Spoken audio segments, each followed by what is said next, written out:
The woman standing in the dusty street of Redemption Creek, Wyoming territory, wore a crimson dress that marked her profession as clearly as a brand, and when she looked up at the whitewashed church on the hill, something in her green eyes spoke of a hunger that had nothing to do with the flesh she sold.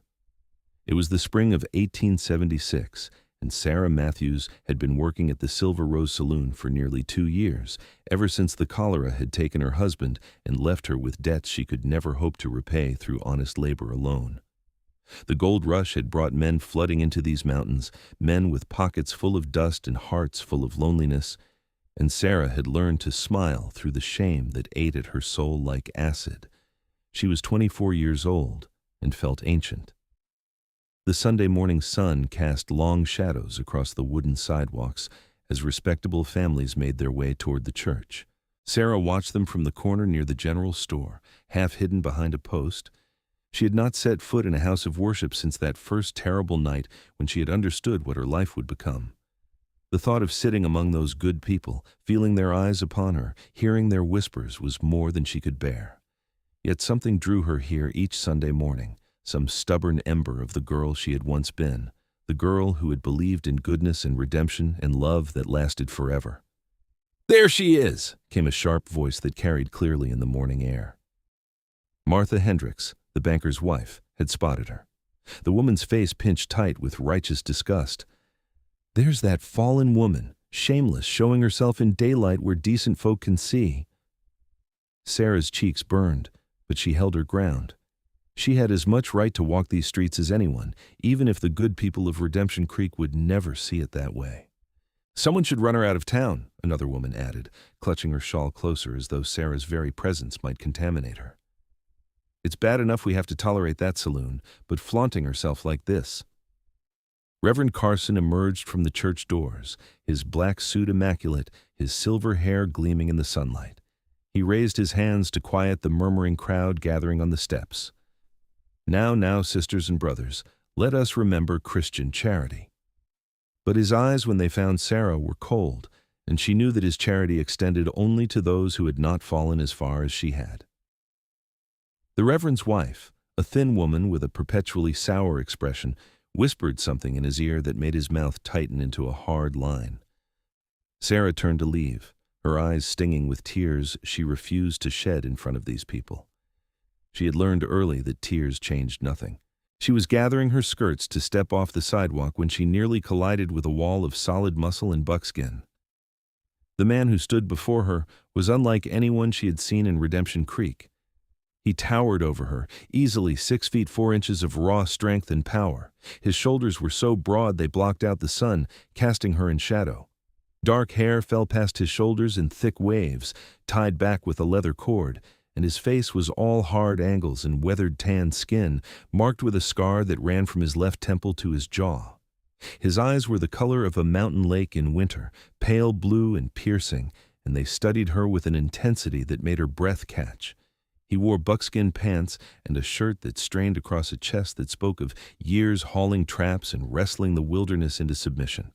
A massive knife hung at his belt, and he carried a rifle slung across his back, with the casual ease of a man who knew how to use it.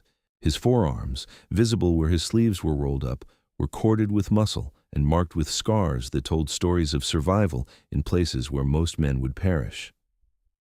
"Pardon me, ma'am," he said, his voice a deep rumble that seemed to resonate in her bones. He touched the brim of his worn hat with a courtesy that seemed at odds with his fierce appearance. "No, I apologize," Sarah stammered, stepping aside.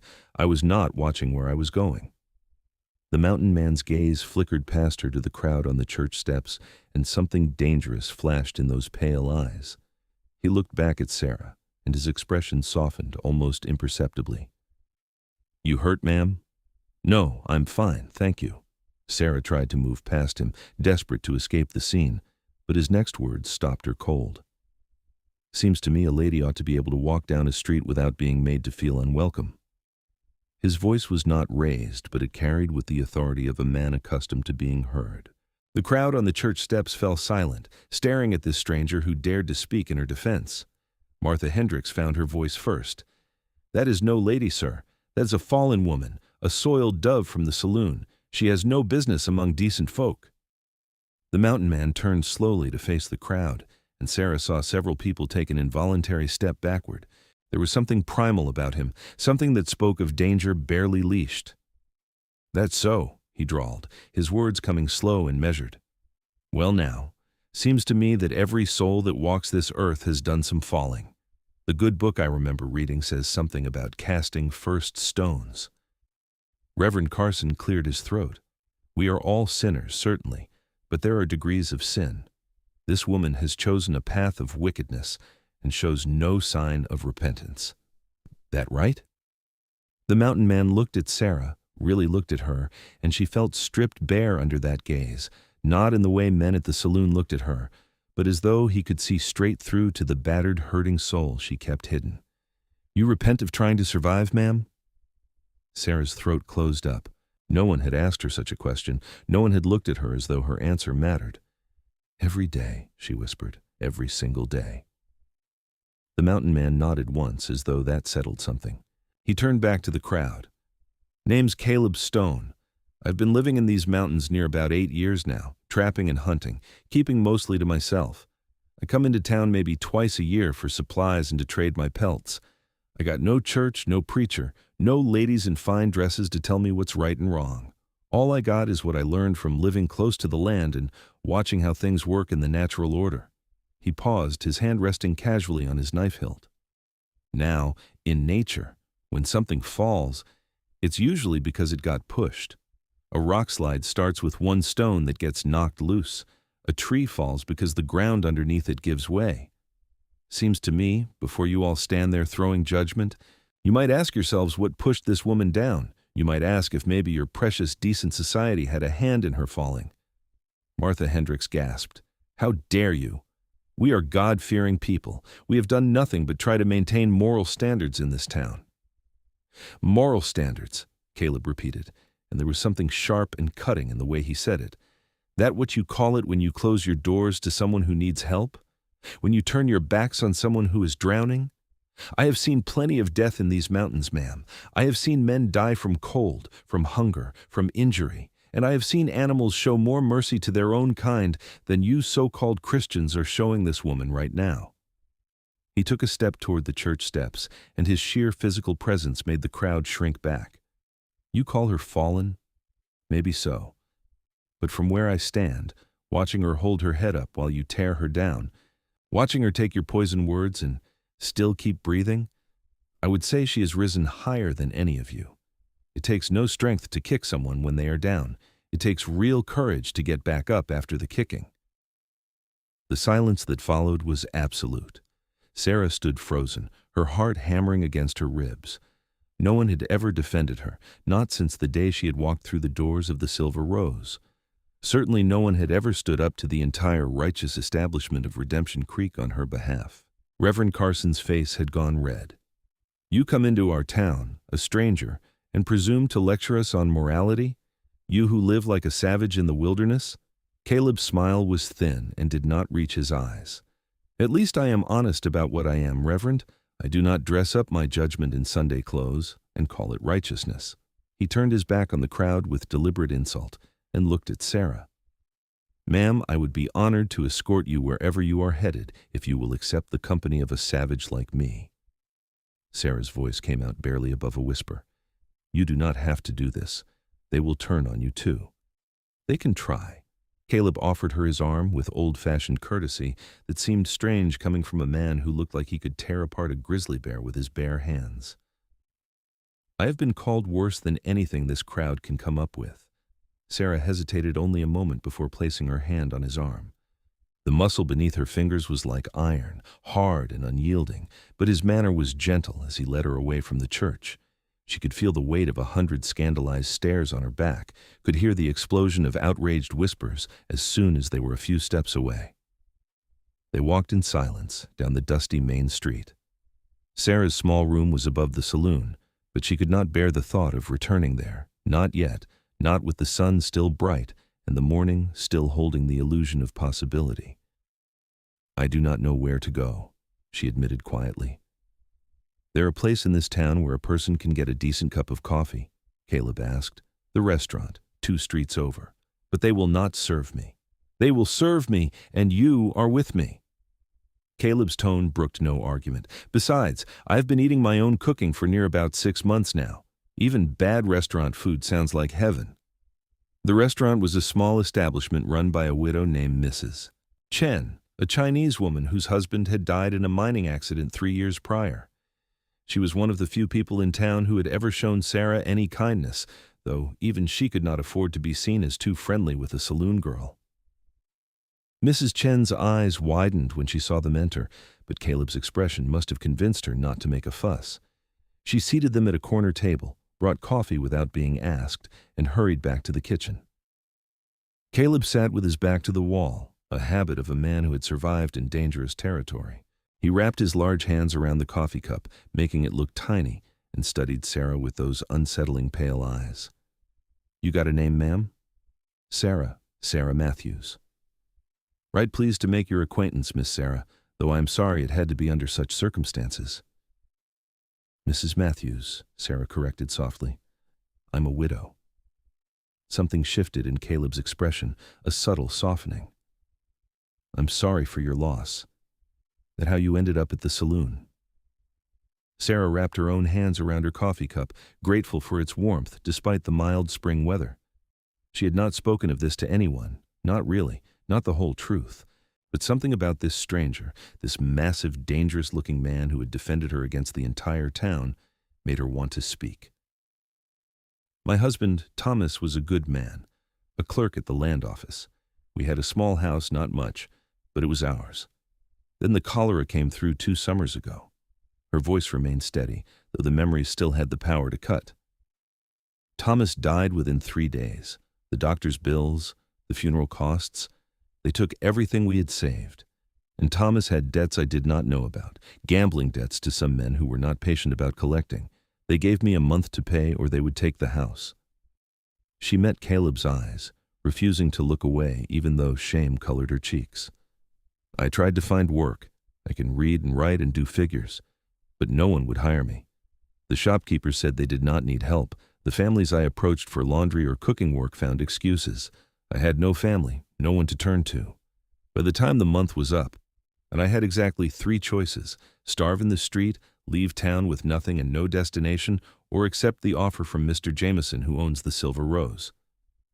And the good Christians of this town let you make that choice alone," Caleb said, his voice flat. "They did not let me do anything. They simply did not see me. I stopped existing to them the moment Thomas died, and I had no man to define me, to give me value." Sarah took a sip of her coffee, the bitterness on her tongue matching the bitterness in her heart. "It is strange how quickly respectability disappears when you have no money and no protector. I went to the church, actually, before I went to the saloon. I asked Reverend Carson if there was any work I might do, any help the church could provide. What did he say? He said that the Lord helps those who help themselves, and that perhaps my circumstances were a sign that I needed to pray harder and examine my sins. He gave me a Bible and sent me on my way." Sarah's laugh was hollow. "I sold the Bible to buy food. At least it kept me alive another week." Caleb's jaw tightened, a muscle jumping beneath his beard. "That when you went to the saloon?"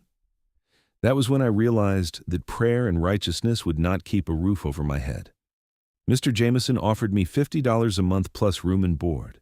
It seemed like a fortune. I told myself it would only be temporary, just until I could save enough to leave town, to start over somewhere else. That was 2 years ago." "Why did you not leave?" Sarah shrugged helplessly. "Where would I go? I have no references, no respectable employment history anymore. The work I do now, it marks you. Every town is the same. Once you fall, you cannot climb back up. The decent women will not associate with you, and the men, they only want one thing. There is no path back to respectability, no matter what the preachers say about repentance and redemption. Those things are for people who never fell as far as I did." Mrs. Chen emerged from the kitchen with plates of eggs and biscuits, setting them down quickly and retreating without meeting Sarah's eyes. The smell of food made Sarah's stomach clench. She had been too nervous to eat breakfast, dreading her weekly Sunday morning ritual of watching other people enter the house of God while she remained outside. "Eat," Caleb said, pushing a plate toward her. "No point having a conversation on an empty stomach." Sarah picked at her food while Caleb ate with the efficient hunger of a man accustomed to uncertainty about his next meal. "Why did you do it?" she asked finally. Defend me, I mean. You do not know me, and now the whole town will think you are associated with me. Caleb finished chewing and took a long drink of coffee before answering. You know what I do up in those mountains, Miss Sarah? I survive. I trap and hunt and fish and live off the land. Sometimes it is hard. Sometimes it is dangerous. Sometimes I go weeks without seeing another human soul. But it is honest. I do not pretend to be anything I am not. I do not dress up cruelty in fancy words and call it virtue. He leaned forward, his massive frame filling her vision. What I saw back there at that church, that was not about protecting morality or upholding standards. That was about people needing someone to look down on so they can feel better about themselves. That was about folks who are so scared of their own capacity for falling that they got to punish anyone who does. And I got no patience for it. You are a strange man, Mr. Stone. Caleb.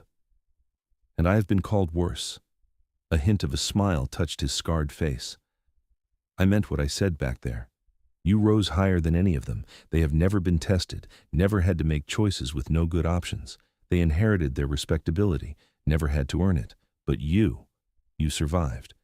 You did what you had to do to stay alive. That takes strength they cannot imagine.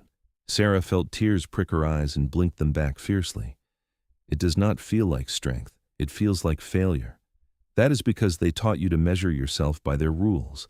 Rules designed to keep people like you down and people like them up. Caleb reached across the table and, with surprising gentleness for such a large man, covered her hand with his own. His palm was calloused and warm, and Sarah felt a shock run through her at the contact. It was the first time in 2 years a man had touched her without payment, without expectation, with simple human kindness. Nah, I do not know much about society and rules, Caleb continued, but I know about surviving, and I know about judging a person by their character rather than their circumstances. And what I see when I look at you, Miss Sarah, is a woman who has been knocked down by life and got back up again. Maybe not in the way those church folks would approve of, but you got up. You kept breathing. You kept fighting. That is worth more than all their Sunday prayers. Sarah turned her hand over beneath his, gripping his fingers like a lifeline. Why are you being kind to me? Caleb was quiet for a long moment, his thumb brushing absently over her knuckles. I was not always a mountain man, he said finally. I had a family once, a wife, a daughter. We had a homestead in Montana Territory, trying to make a go of it. Farming is hard work, but we were making it work. His voice went distant, and Sarah could see the pain etched in the lines around his eyes. Then one winter, I had to go into the nearest town for supplies. It was a 3-day trip. I left them with plenty of food and wood. The cabin was solid. Should have been fine. But a storm came up, worse than any I had ever seen. By the time I made it back, they had been dead for 2 days. My wife had tried to go out to the barn to get more wood, got disoriented in the whiteout, froze to death 10 feet from the door. My daughter was 8 years old. She tried to keep the fire going, tried to wait for me, but she was too small, too young. The cold took her too. Sarah's hand tightened on his. Caleb, I'm so sorry. I went a little crazy after that, Caleb admitted. Blamed myself, blamed God, blamed the world. I sold the homestead for whatever I could get, bought supplies, and walked into the mountains intending never to come out. Figured I would live until I died, and when that happened, I did not much care. But you did not die. No, I did not die. I learned to survive, and after a few years, I learned something else. I learned that the world is hard enough without people making it harder for each other. I learned that judgment is easy and compassion is rare, and that most of the time, the people doing the judging have never walked a day in the shoes of the people they are judging. He met her eyes. So when I saw you standing there, trying to be brave while those people tore you down, I thought about my wife, about how if she had survived, and I had been the one to die, she might have ended up exactly where you are. And I thought about what I would want someone to do for her. They sat in silence, hands joined across the table, 2 people who had fallen in their own ways, and somehow found their feet again. Sarah felt something shift inside her, some frozen part of her heart beginning to thaw. For the first time in 2 years, she did not feel entirely alone. The restaurant door swung open with a bang, and 3 men stalked in. Sarah recognized them immediately and felt her stomach drop. They were regulars at the Silver Rose, rough men who worked the mines and spent their earnings on whiskey and women. The biggest one, a brute named Wade Carson, was the Reverend's nephew, though the family did not advertise the connection. Wade's eyes found Sarah and lit with malicious pleasure. Well, well, the preacher's whore, sitting in a public restaurant like decent folks. That is rich. Caleb's entire demeanor changed. The gentle man who had been sharing his pain became something else, something dangerous. He did not stand, did not raise his voice, but the temperature in the room seemed to drop. "Walk away," he said quietly. Wade swaggered closer, his 2 companions flanking him. All 3 smelled of whiskey despite the early hour. "And who are you supposed to be? Her new protector? You know what she is, right? You know where she works, what she does?" "I know she is under my protection," Caleb said, his words falling like stones. "And I know you are about 3 seconds from making the biggest mistake of your life." Wade laughed, but it sounded forced. Up close, even drunk, he could see what Sarah had seen immediately, that Caleb Stone was not a man to be trifled with. "Big talk from a savage in buckskins. This is a civilized town. We do not take kindly to outsiders." Civilized. Caleb finally stood, unfolding to his full, intimidating height. Wade was a big man, but Caleb made him look average. "That what you call it when 3 men corner 1 woman? When you come into an establishment drunk and looking for trouble? Where I come from, we call that cowardice." "You calling me a coward?"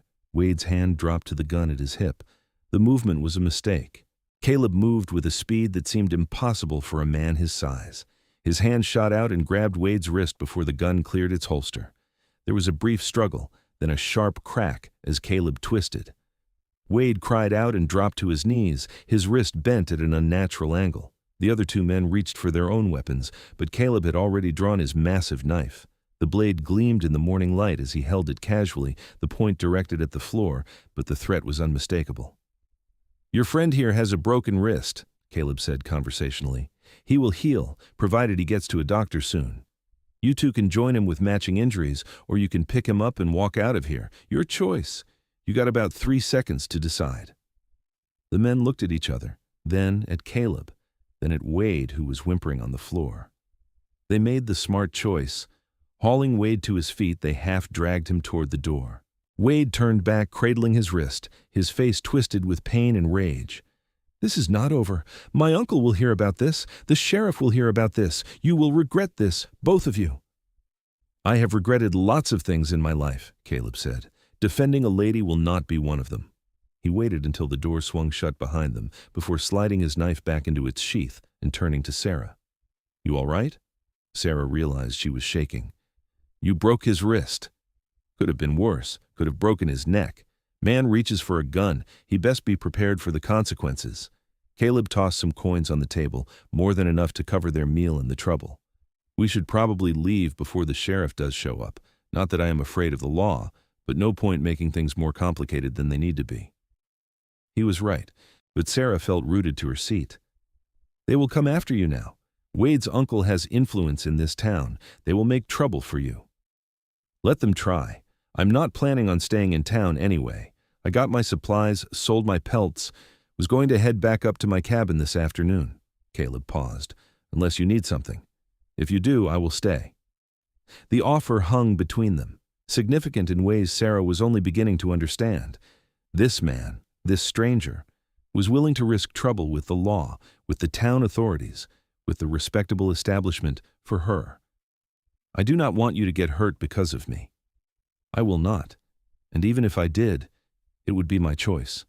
Caleb offered his hand to help her up. "Come on, let me walk you back to wherever you need to be." They left the restaurant and walked slowly through the warming streets.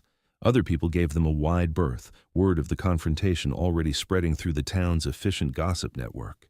Sarah felt the weight of their stares, but with Caleb beside her, solid and unshakable, it bothered her less than it usually did. "Where's your cabin?" she asked, partly to break the silence and partly because she genuinely wanted to know. "About 2 days north of here, up in the high country. There is a valley there, got a creek running through it, good hunting, decent fishing." I built the cabin 5 years ago near a stand of pines. It is not much, just one room with a loft for storage, but it keeps the weather out and the warmth in. It sounds peaceful. It is, lonely sometimes, but peaceful. Caleb glanced at her. You ever think about leaving? Not just this town, but this life? Every day, Sarah admitted. But thinking about it and doing it are different things. I have no money saved. Mr. Jameson takes most of what I earn for room and board and other expenses. He keeps a running tab, makes sure I am always a little bit in debt. It is a system designed to keep girls like me working. And even if I did manage to save enough to leave, where would I go? What would I do? They had reached the saloon, a garish building that looked tawdry and sad in the daylight. The painted sign proclaiming it the Silver Rose was faded and peeling. Sarah stopped at the back entrance that led to the stairs to her room. This is where I live, she said, unable to keep the bitterness from her voice. Caleb looked at the building, then at her. You do not have to go in there. Yes, I do. I work tonight. If I do not show up, Mr. Jameson will dock my pay, add more to my debt. It is how it works. Sarah. The way he said her name made her look up at him. You could come with me. The words dropped between them like a stone into still water, ripples spreading outward. What? Come with me, up to my cabin. Get away from this town, this life, start over. Sarah's heart hammered. You do not mean that. You do not even know me. I know enough, Caleb said. I know you are strong and brave. I know you have been beaten down by life and are still standing. I know those people at the church are wrong about you, that you are worth 100 of them. That is enough for me. Caleb, I am a... She could not say the word, could not voice what she had become. You are a woman who deserves better than this, Caleb interrupted. You are a woman who deserves a chance. I am offering you that chance. No strings, no expectations. I got a cabin with room enough for two. I hunt enough for two. You would have your own space, your own life. You could help with the cooking and the chores if you wanted, or you could just rest and heal and figure out what you want to do next. And when you are ready, if you want to leave, I will take you wherever you want to go, give you enough money to start fresh. Tears were streaming down Sarah's face now, and she did not try to stop them. Why would you do this for me? Because someone should. Because you deserve kindness. Because I got more space in my life and my home than I know what to do with, and you need a place to land. Caleb's voice softened. And maybe because defending you this morning made me feel more alive than I have felt in years. Maybe because I am tired of being alone in those mountains with nothing but my ghosts for company. Maybe I am being selfish, wanting your company. But the offer stands regardless. Sarah looked at the saloon, at the life that awaited her inside, the endless nights of painted smiles and pawing hands and the slow death of her soul. Then she looked at Caleb, at this mountain of a man who had appeared like something out of a dream and offered her the one thing she had thought lost forever. Hope. I have to get my things, she said, her voice shaking. And I have to tell Mr. Jameson I am leaving. He will not be happy. He will say I owe him money. How much? I do not know exactly. He keeps the books. He says I owe him nearly $200. Caleb's expression darkened. That's robbery, but no matter. I will pay it. I got nearly $400 from my pelts this season. Got no use for most of it anyway. I cannot let you do that. It is too much. I could never repay you. I do not want repayment. I want you to have a chance at a better life. Caleb's hand found hers again. Let me help you, Sarah. Please. The please broke her. This powerful man, this force of nature, was asking for her permission, treating her like she mattered, like her choice was important. Yes, she whispered. Yes, I will come with you. The next hour passed in a blur. Caleb accompanied her into the saloon, his presence commanding immediate attention from the handful of customers drinking away their Sunday afternoon. Mr. Jameson, a portly man with slicked hair and calculating eyes, emerged from his office looking annoyed. Sarah, you are early, and you know the rules about bringing men to your room without payment. His eyes raked over Caleb, assessing his worth. She is not bringing me to her room, Caleb said. She is leaving. How much does she owe you? Jameson's eyes narrowed. $230, plus 50 more if she breaks her contract early. That is not what you told me last month, Sarah protested. You said it was $180. Expenses add up. Room, board, dresses, cosmetics. It is all in the ledger. Jameson crossed his arms. You want to contest it? We can take it to the sheriff. Caleb pulled a leather pouch from his belt and counted out bills onto the bar. 300. That covers what you claim she owes plus the early contract termination plus interest for your trouble. Now you go get her belongings while she waits here with me? Jameson looked at the money, then at Caleb, clearly calculating whether to push for more. Whatever he saw in Caleb's face convinced him to take the deal. Fine, but she cannot take the dresses. Those belong to the house. I do not want them anyway, Sarah said. She had her own clothes, the modest dresses from her married life that she had kept folded at the bottom of her trunk, unable to bear wearing them while she worked. 20 minutes later, Sarah walked out of the Silver Rose, carrying a small trunk that held everything she owned in the world. 3 dresses, some underthings, a brush, a locket with a picture of Thomas, and a book of poetry that had been a wedding gift. Caleb took the trunk from her as though it weighed nothing and secured it to his horse, a sturdy roan gelding that stood patiently at the hitching post. You have no horse, Caleb observed. You can ride with me or we can buy you one. There's a livery stable at the edge of town. I can ride, Sarah said. Thomas and I had a horse before, but I cannot afford to buy one. I can. Consider it part of starting fresh. Caleb led her to the livery where they found a gentle mare that took to Sarah immediately. Caleb paid without haggling, added a saddle and tack, and within an hour of her decision, Sarah found herself riding out of Redemption Creek beside a man she had met only that morning. The town disappeared behind them as they climbed into the foothills, and with each mile, Sarah felt as though she could breathe a little easier. The mountains rose around them, vast and ancient and indifferent to human concerns. The late spring air was cool and clean, scented with pine and wildflowers. They rode in companionable silence for a while, Caleb setting an easy pace that allowed Sarah to reacquaint herself with being on horseback. Finally, as the sun began its descent toward the western peaks, Caleb led them off the main trail onto a smaller path that wound between towering pines. We will make camp soon, he said. There's a good spot about another mile up near a stream. We will not make it to the cabin tonight, but we can get there by tomorrow afternoon if we start early. Sarah nodded, suddenly exhausted. The emotional upheaval of the day was catching up with her, and she realized she had not slept well in weeks, dreading each new day at the saloon. Caleb, can I ask you something? Anything. Do you really think I can start over? Do you really think it is possible to leave the past behind? Caleb was quiet for a moment. I think the past is always with us. I think we carry it in our bones and our memories. But I also think that the past does not have to define the future.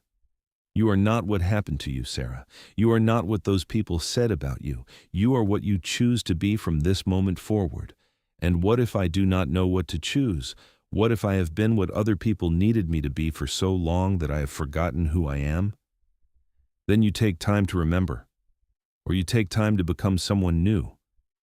Either way, you got time now. You got space. You got a chance. Caleb looked over at her, and the warmth in his pale eyes made her breath catch. And you got someone who believes in you, for what that is worth. It is worth more than you know, Sarah said softly. They made camp in a clearing beside a rushing stream, the water icy cold and crystalline from snowmelt. Caleb moved with practiced efficiency, unsaddling the horses, building a fire, unpacking supplies. Sarah tried to help, but he waved her off. You just rest. You've had a hell of a day. While Caleb prepared dinner, Sarah sat on a log near the fire and simply existed. She watched the flames dance, listened to the stream and the wind in the pines, felt the cool air on her skin. For the first time in 2 years, no one wanted anything from her. She did not have to smile when she did not feel like smiling, did not have to pretend to enjoy unwanted attention, did not have to be anything other than herself. Caleb handed her a tin plate with beans and salt pork and a piece of hardtack that he had softened in the bean juice. It was simple food, but Sarah ate like it was a feast. Everything tasted better out here, under the vast sky, with the mountains standing guard around them. You are a good cook, she said, and Caleb laughed, a deep rumbling sound that she felt in her chest. You are easily impressed. This is barely cooking. But thank you. He settled on the ground near her, his own plate balanced on his knee. "Tell me something about yourself, Sarah. Something that has nothing to do with Redemption Creek or the saloon. Something from before." Sarah thought back, reaching for memories that felt like they belonged to another life. "I love to read. Thomas would bring me books from the land office, things people left behind or traded. I read everything I could get my hands on. Poetry, novels, even agricultural manuals and legal documents when that was all there was. I dreamed of having a whole library someday, a room full of nothing but books." "That's a good dream. A foolish dream for someone like me." "Why foolish? Books exist. You can read. Seems perfectly reasonable to me." Caleb chewed thoughtfully. "I got maybe 6 books at my cabin. Read them so many times I got them memorized. You would be welcome to them." The casual generosity of the statement made Sarah's throat tight. "What books?" "Got a Bible, though I'm not much for organized religion after everything. Got a collection of Shakespeare plays I found in an abandoned mining camp. Got a book about tracking and hunting. Got a book about tracking and hunting. Got a book of maps, though half of them are outdated. Got a collection of Greek myths that my daughter used to love. And I got a book of American poetry." "You read poetry?" Caleb shrugged, looking almost embarrassed. "Gets lonely up there. Sometimes it is nice to read words that are more than just information, words that mean something, that make you feel something." Sarah studied this contradiction of a man, fierce enough to break a man's wrist without hesitation, gentle enough to carry poetry into the wilderness. "Will you read me something sometime?" "If you want, though I warn you I am not much for performance. I just read the words." The words are enough. They cleaned up from dinner, and Caleb set up 2 bedrolls on opposite sides of the fire. Sarah changed into her nightdress behind a screen of bushes, self-conscious and oddly shy. When she returned to the fire, Caleb had already stretched out on his bedroll, his rifle close at hand, staring up at the stars that were beginning to emerge in the darkening sky. Sarah lay down on her own bedroll, the ground hard beneath her even with the blankets, but it felt more comfortable than the bed at the saloon ever had. "Caleb?" "Yeah?" "Thank you. For everything. For defending me, for getting me out of there, for giving me a chance. I do not know how to repay you." "You already did. You had the courage to take the chance. That is payment enough." He was quiet for a moment. "Sleep well, Sarah. You are safe here, I promise." And strangely, impossibly, Sarah believed him. She closed her eyes and, for the first time in years, fell asleep without dread for the morning. She woke to the smell of coffee and the pale light of dawn filtering through the pines. Caleb was already up, the fire rebuilt, breakfast cooking. He looked like he belonged here, part of the wilderness itself, moving with the surety of a man in his element. They ate quickly and broke camp, riding out as the sun cleared the eastern peaks and flooded the valley with golden light. The trail climbed steadily, and Sarah found herself marveling at the landscape. She had lived in Wyoming territory for 3 years, but had never ventured far from town. Now, surrounded by this vast wilderness, she felt small and insignificant in the best possible way. Her problems, which had seemed overwhelming in Redemption Creek, felt smaller out here, more manageable. "It is beautiful," she said as they paused to let the horses drink from a stream. "It is that," Caleb agreed. "Harsh sometimes, dangerous sometimes, but always beautiful. That is what I love about the mountains. They do not lie. A storm is a storm, not hidden behind polite words. A mountain lion is dangerous because that is its nature, not because it is cruel or judgmental. Everything out here is honest." They rode on, and Sarah found herself relaxing into the rhythm of the horse, the gentle sway and the creak of leather. Caleb pointed out landmarks, teaching her the land. "That peak there, the one that looks like a broken tooth, that is Widow's Peak. Called that because 3 different miners left their wives to search for gold up that way and never came back. The mountain got them one way or another. That is grim. That is the truth. These mountains do not care about your dreams or your plans. You respect them or they kill you. But if you learn to read the signs, learn to work with the land instead of against it, they will take care of you. I have been up here 8 years and the mountains have never let me down." As the day wore on, Sarah began to see what Caleb meant. He pointed out edible plants, showed her how to read animal tracks, taught her to listen to the forest. Everything tells a story if you know how to listen. That scrape on that tree trunk, that is a elk rubbing velvet off its antlers. Those claw marks higher up, that is a bear marking territory. That pile of scat, that is mountain lion, and it is fresh, so we keep our eyes open. The world that Sarah had known, the world of social hierarchies and moral judgments, seemed very far away. Out here, survival was what mattered, and Caleb was teaching her how to survive in a new way. It was mid-afternoon when they crested a ridge, and Caleb pointed down into a valley below. There, that is home. Sarah looked where he indicated and saw a small cabin nestled in a clearing beside a rushing creek. It was exactly as he had described, simple, solid, surrounded by towering pines. Smoke rose from the chimney, which confused her until Caleb explained. I banked the fire before I left for town. Keeps the cabin from getting too cold, makes it easier to get the fire going again when I return. They descended into the valley, and as they approached the cabin, Sarah felt a flutter of nervousness. This was really happening. She was really here, about to start a new life with a man she barely knew in the middle of the wilderness, miles from any other human being. Caleb dismounted and helped her down from her horse, his hands strong and steady on her waist. "Welcome home," he said simply. The cabin was small but well built, the logs chinked tight against the weather.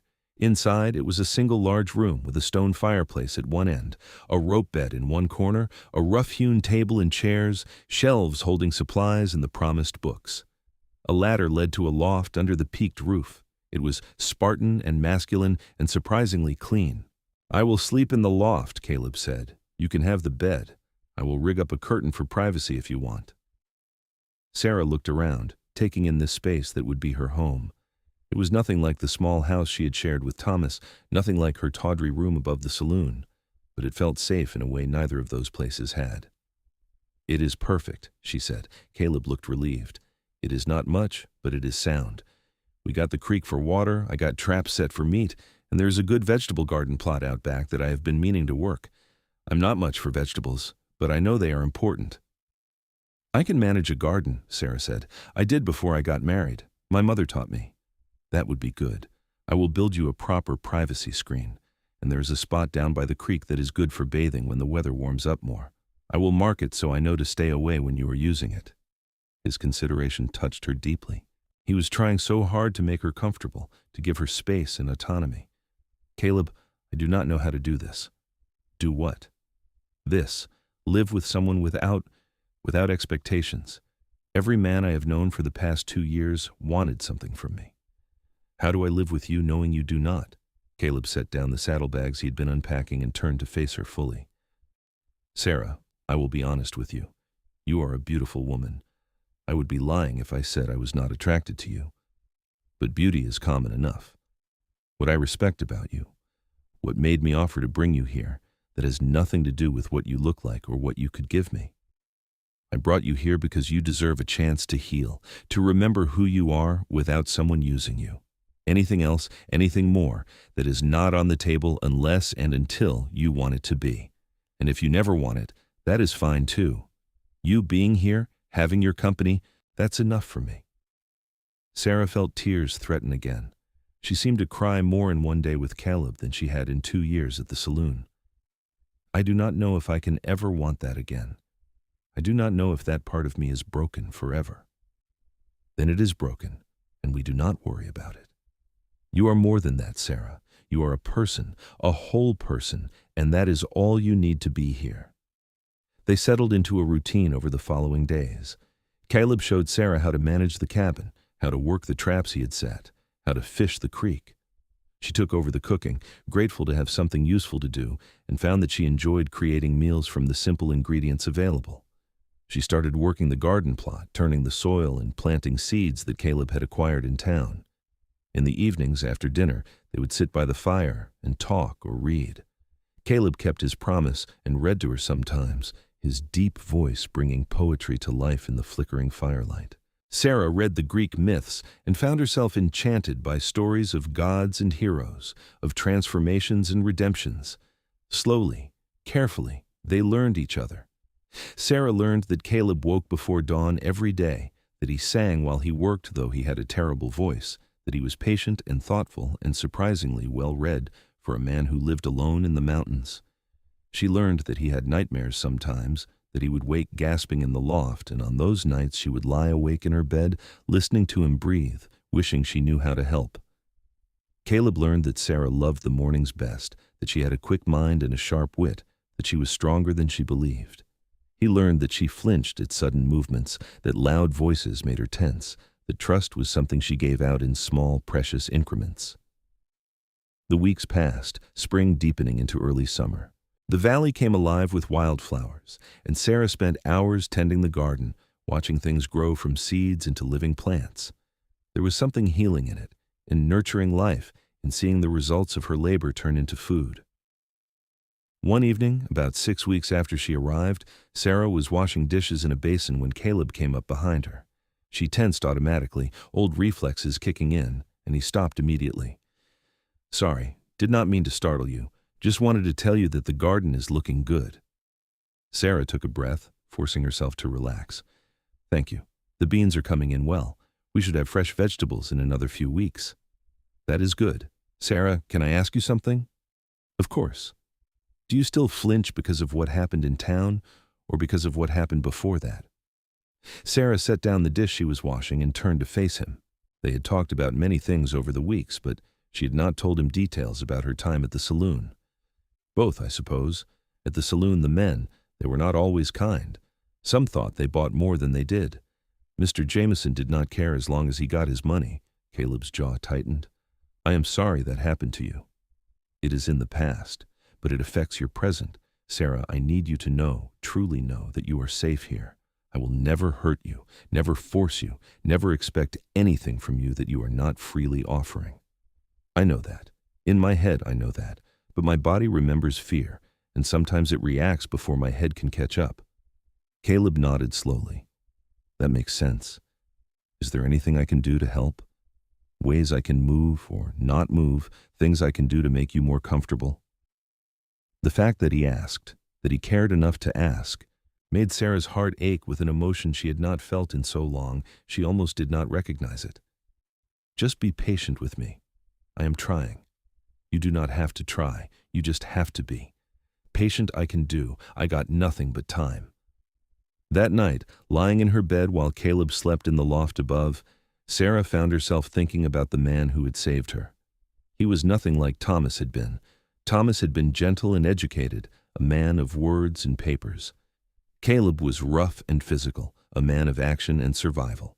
But there was a kindness in him, a gentleness beneath the fierce exterior that called to something in Sarah's battered heart. She was beginning to realize that what she felt for Caleb went beyond gratitude. She looked forward to seeing him each morning, found herself watching him as he worked, listening for his footsteps. When he smiled at her, rare as it was, she felt warm all over. And increasingly, his presence did not make her tense, but rather made her feel safe in a way she had never expected to feel again. But the thought of acting on those feelings terrified her. What if she was broken? What if her time at the saloon had ruined her for anything healthy and good? What if she could never be intimate with a man again without feeling sick and used? Summer arrived in full, and with it came long days of sunshine and hard work. Caleb taught Sarah to shoot, patiently correcting her stance and her aim until she could hit a target more often than not. "You need to be able to protect yourself if something happens to me," he explained. "This is wild country. There are bears, mountain lions, and sometimes men who are worse than either." Sarah proved an apt pupil, her fear of guns overcome by her determination to be useful, to be capable. Caleb watched her practice with approval. "You are a natural. You got steady hands and a good eye. I am motivated to learn. I do not ever want to be helpless again." One afternoon, they were working together to repair a section of fence around the garden when Caleb suddenly stopped and held up a hand. "Do not move," he said quietly. Sarah froze. "What is it?" "Mountain lion, in the tree line, about 40 yards out, watching us." Sarah's heart hammered, but she kept still. Caleb slowly, carefully, reached for his rifle. "When I say move, you walk backward toward the cabin. Do not run. Do not turn your back. Just walk steady." "What about you?" "I will be right behind you. Ready? Move." Sarah walked backward, her eyes scanning the trees until she spotted it. a massive tawny shape, muscles rippling beneath its coat, yellow eyes fixed on them with predatory intensity. It was the most beautiful and terrifying thing she had ever seen. Caleb backed up with her, rifle raised, placing himself between Sarah and the lion. They made it to the cabin, and Caleb ushered her inside, shutting the door firmly. Through the window, they watched the mountain lion emerge fully from the trees, circle the clearing once, then disappear back into the forest.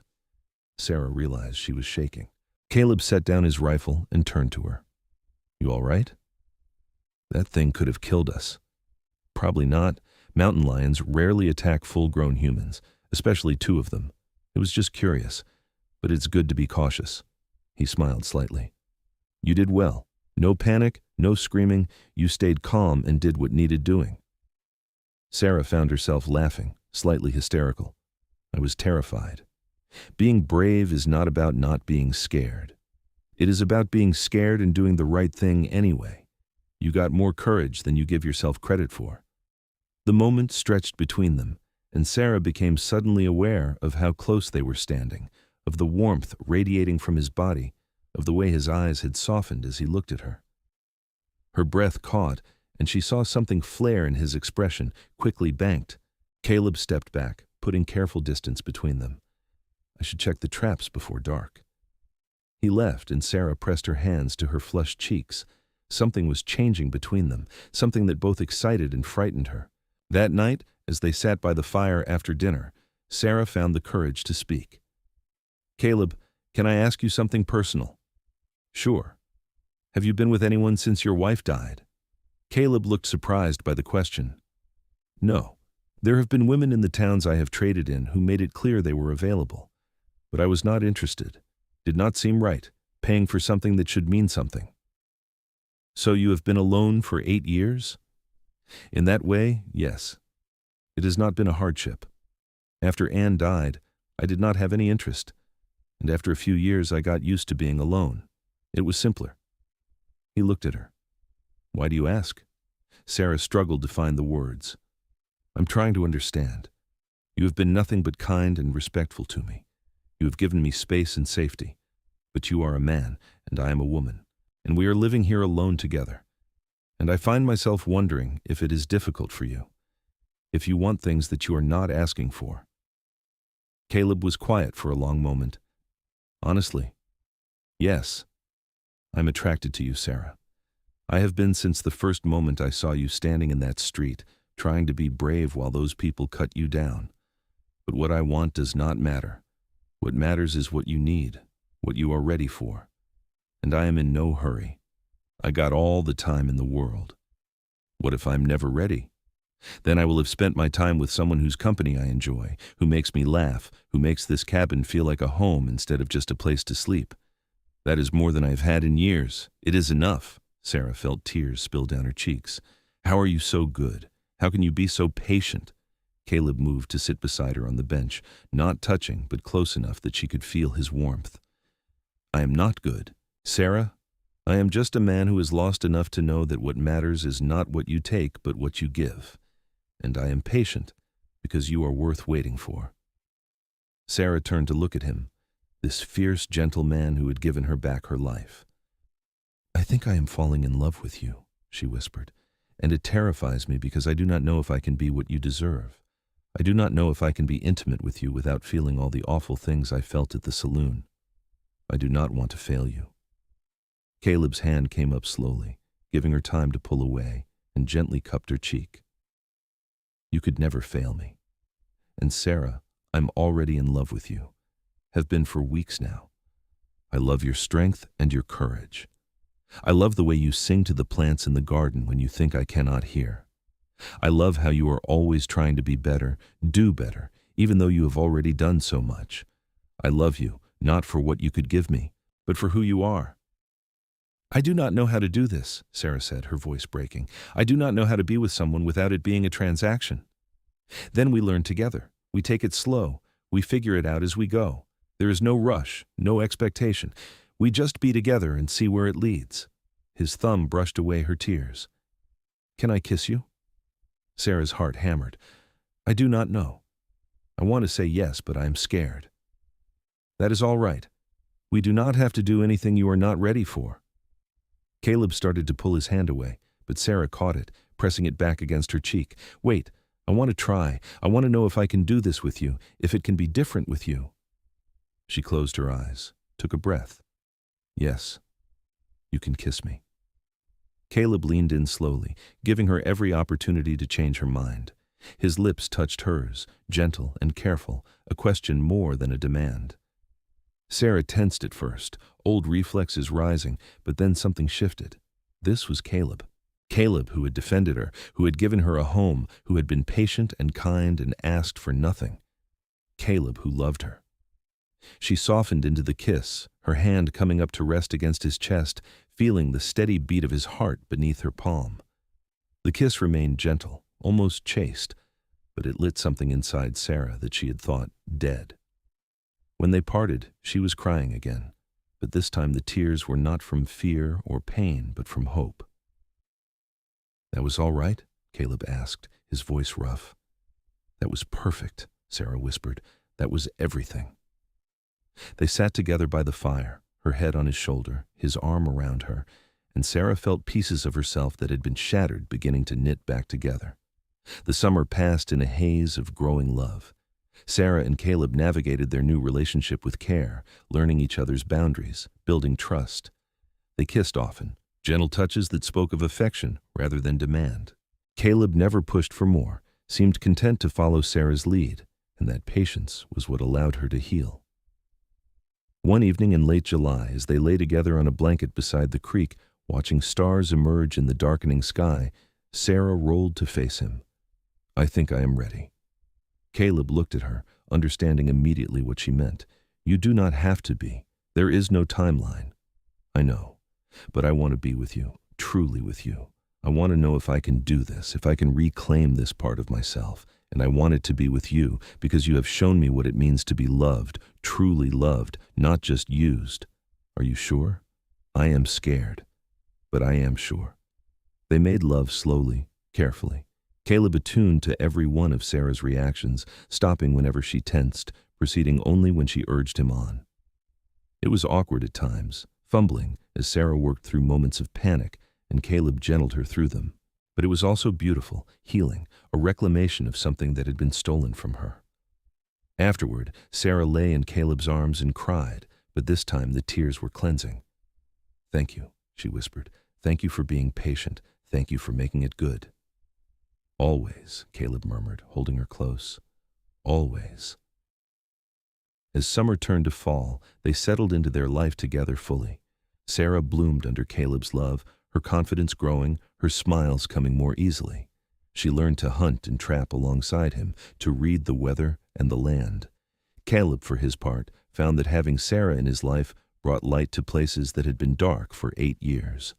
One October morning, Sarah woke feeling ill. The nausea persisted for several days before she realized what it meant. She found Caleb repairing the cabin roof and called up to him. I need to tell you something. He climbed down immediately, concern on his face. What is wrong? Are you sick? Not sick, pregnant. Caleb froze, his expression unreadable. Then, slowly, a smile spread across his face, transforming his harsh features into something joyful. Are you sure? As sure as I can be without a doctor, and the nearest doctor is 2 days' ride away. But yes, I am sure. Caleb swept her into his arms, lifting her off her feet and spinning her around. We are having a baby. We are having a baby. His joy was infectious, and Sarah found herself laughing. You are happy about this? Happy? Sarah, I thought I would never have a family again. I thought that part of my life was over. And now you have given me everything. You have given me love and a home and now a child. How could I be anything but happy? As winter closed in, they prepared for the baby's arrival. Caleb built a cradle from pine wood, sanding it smooth and carving small flowers into the headboard. Sarah sewed blankets and tiny clothes from fabric they traded for in a brief trip to a closer town, one where no one knew her history. The winter was harsh, but they were snug in their cabin, with plenty of food stored and firewood stacked high. Sarah's belly grew, and Caleb treated her like she was made of glass, constantly worried that she was working too hard. "I am pregnant, not an invalid," Sarah laughed one afternoon when he tried to take over the bread making she was doing. "I know, but what if you hurt yourself? What if the baby comes early?" "Then we will manage like we manage everything else. Caleb, you have to trust that I know my own body." But his concern, while sometimes excessive, came from a place of love and fear. He had lost one wife and child to the wilderness. The thought of losing Sarah and their baby terrified him in ways he could not always articulate.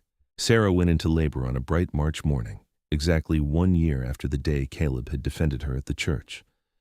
The labor was long and difficult, and Caleb was beside himself with worry, but Sarah was strong. Just after sunset, their son was born, a healthy baby with a shock of dark hair and lungs that worked perfectly well. Caleb held his son with shaking hands, tears streaming down his face. "He is perfect. Sarah, he is perfect." "What should we name him?" Sarah asked, exhausted but elated. Caleb looked at her, then at the baby. "I think we should name him something that means new beginning. Hope, maybe. Or," he paused, "what about Matthew? It means gift of God. And he is, Sarah. After everything, he is a gift." "Matthew Stone," Sarah said, testing the name. "I love it." They settled into life as a family. Caleb was a devoted father, patient and gentle with his son in ways that made Sarah fall even more deeply in love with him. Matthew was a happy baby, and as he grew, he brought laughter and joy to the cabin that had once been so silent and lonely. One Sunday morning in early summer, Caleb approached Sarah with a proposition. "I have been thinking. I know we are happy here, just the three of us. But I want our son to grow up knowing he is legitimate, that his parents are properly married in the eyes of the law and the church. I want you to be my wife in every way, not just in practice. Will you marry me, Sarah?" Sarah felt her eyes fill with tears. "Are you sure? I'm a fallen woman, remember? The church people said so." Caleb took her hands in his large ones. "No, you are a woman who rose higher than any of them. You survived when they would have let you die. You found strength they cannot imagine. You loved me when I thought I could never be loved again. You gave me a son and a reason to live beyond just existing. You are the strongest, bravest, most beautiful person I have ever known. So yes, I am sure. Marry me." "Yes," Sarah said through her tears. "Yes, I will marry you." They made the trip to a town called Silver Ridge, a 3 days' ride from their valley. It was a town where no one knew Sarah's past, where she was simply a woman marrying the man she loved. They found a justice of the peace who married them in a simple ceremony with Matthew, now 3 months old, as their witness. When the justice pronounced them man and wife, Caleb kissed Sarah with a passion tempered by tenderness, and she knew that she had truly come home. They were no longer just two broken people surviving together. They were a family, bound by love and choice, and the life they had built together. They returned to their valley, to their cabin, and settled into their life. Years passed, marked by the changing seasons and the growth of their son. Matthew grew into a bright, curious boy who loved the mountains as much as his father did. When he was 4, Sarah gave birth to a daughter they named Grace, and 2 years after that, another son named Daniel. The cabin expanded to accommodate their growing family, with Caleb building additional rooms in a larger loft. The garden flourished under Sarah's care, providing vegetables through the growing season. They acquired chickens and later a milk cow, building a life that was entirely their own. Occasionally they would make trips to Silver Ridge for supplies and to trade Caleb's furs. Sarah always held her head high on these trips, no longer ashamed of who she was or where she had come from. She was Caleb Stone's wife, mother to 3 beautiful children, a woman who had survived and thrived. One evening, when Matthew was 8, Grace was 4, and Daniel was 2, the family sat around the dinner table in their cozy cabin. A fire crackled in the hearth, casting warm light over the scene. Matthew was telling an elaborate story about tracking a deer that day, his young face animated with excitement. Grace was carefully feeding herself, determined to be a big girl, while Daniel banged his spoon and laughed. Caleb caught Sarah's eye across the table and smiled, that rare, full smile that transformed his face. Sarah smiled back, her heart full to bursting. This life, This beautiful, messy, joyful life was more than she had ever dreamed possible on that Sunday morning when she had stood in the street of Redemption Creek, watching the righteous people of the town condemn her. After the children were in bed, Caleb and Sarah sat together on the porch, watching the stars emerge. Caleb's arm was around her shoulders, and Sarah leaned into his warmth, marveling at how safe and loved she felt. "Do you ever regret it?" she asked, "leaving your life in the mountains to take on a ready-made family? Things would have been simpler if you had left me in that town." Caleb pulled her closer. "Simpler, maybe, but empty. Sarah, you and the children, you are my life. Every moment of difficulty, every challenge has been worth it to have this. To have you." "I love you," Sarah said, the words as true now as they had been the first time she had said them 4 years ago. "I love you for seeing me when I was invisible, for defending me when no one else would, for believing I could rise when everyone else wanted me to stay fallen." "You did the rising yourself," Caleb said. "I just gave you a hand up. Everything after that, all the strength and courage and love, that was all you." Sarah thought about the woman she had been, broken and ashamed, believing she was irredeemable. She thought about the mountain man who had appeared like something out of a legend and offered her hope. And she thought about the life they had built together, brick by brick, day by day, through patience and love and sheer stubborn determination. "We should tell them, Sarah said, "when they are older. We should tell them the truth about how we met, about where I came from." "You think so?" "I do. Not to burden them with shame, but to teach them that people are more than their worst moments.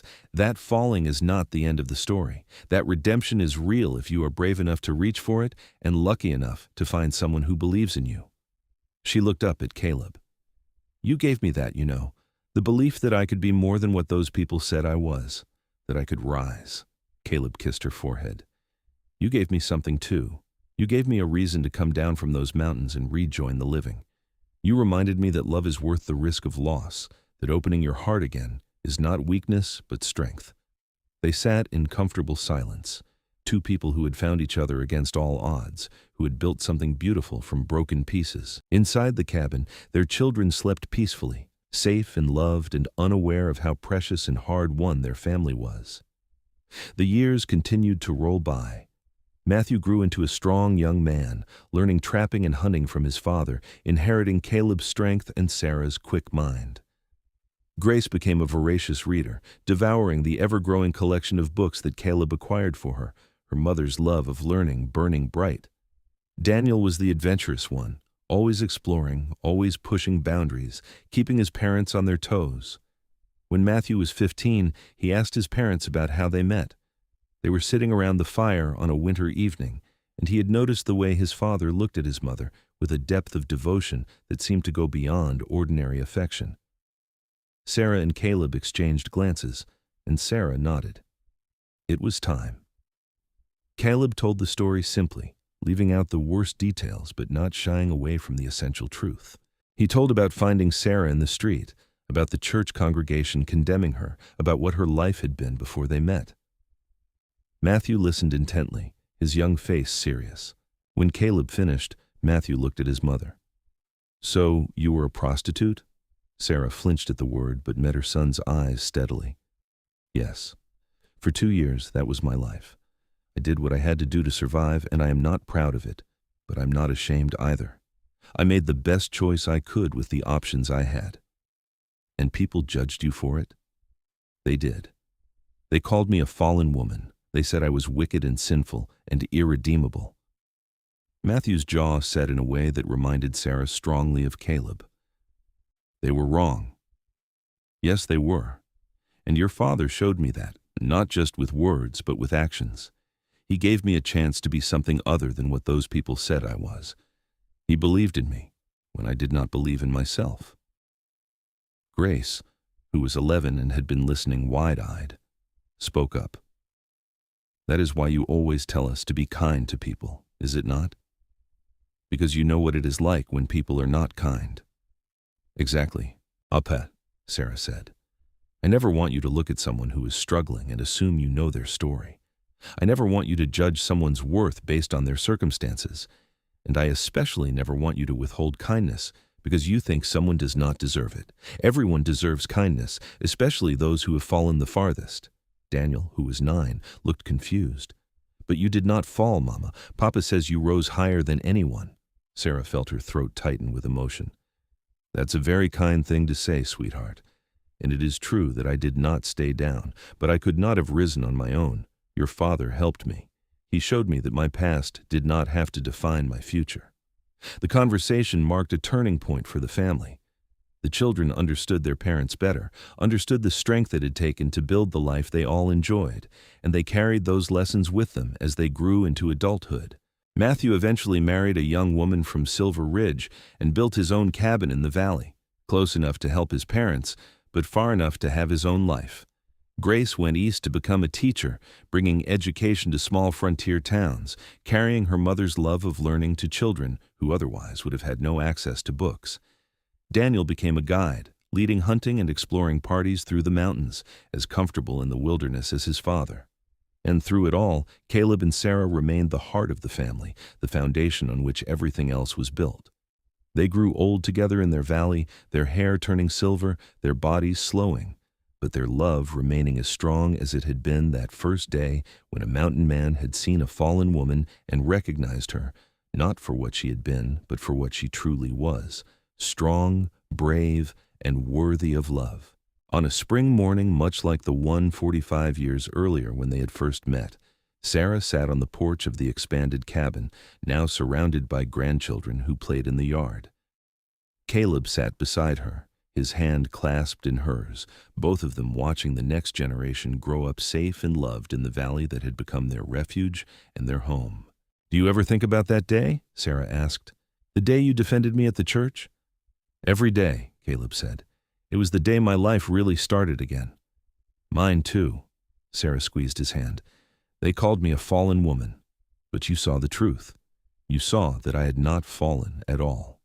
Or if I had, I was already climbing back up, and all I needed was someone to believe it was possible." "You made it possible," Caleb said. "You did the work, made the choices, found the courage. I just loved you, and that was the easiest thing I ever did." They sat together, two people who had found each other against impossible odds, who had built a life and a family from nothing but love and determination and stubborn hope. The mountains rose around them, eternal and unchanging, witness to their story. In the distance, their grandson called out, laughing as he chased his sister through the garden Sarah still tended. Their daughter rode up the trail, waving, coming for her weekly visit. Their oldest son emerged from his cabin nearby, heading over to help his father with some repair work. This was the life they had built. This was what rising looked like. And as Sarah sat there, her hand in Caleb's, surrounded by the evidence of their love and their courage, she knew with absolute certainty that the church people had been wrong. She had not fallen. Or perhaps she had, but it had not been the end. It had been the beginning of something far more beautiful than anything she could have imagined. She had fallen, yes. But with Caleb's love and her own fierce determination, she had risen higher than any of them, just as he had always said she would. And that rising had created this, a family, a home, a legacy of love that would continue long after she and Caleb were gone. The story that had begun with judgment and condemnation had become a story of redemption and hope. The woman who had been called fallen had become the foundation of a family built on love, respect, and the unshakable belief that people are defined not by their worst moments, but by what they choose to become after those moments pass. As the sun set over the mountains, painting the sky in shades of gold and rose, Sarah looked at Caleb and smiled.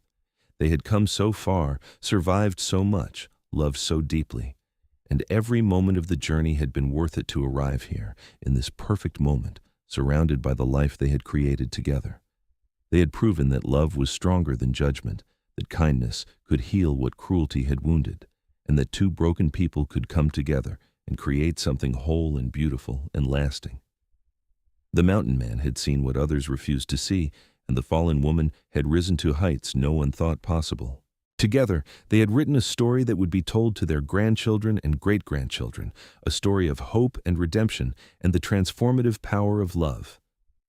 And in the end, that was all that mattered.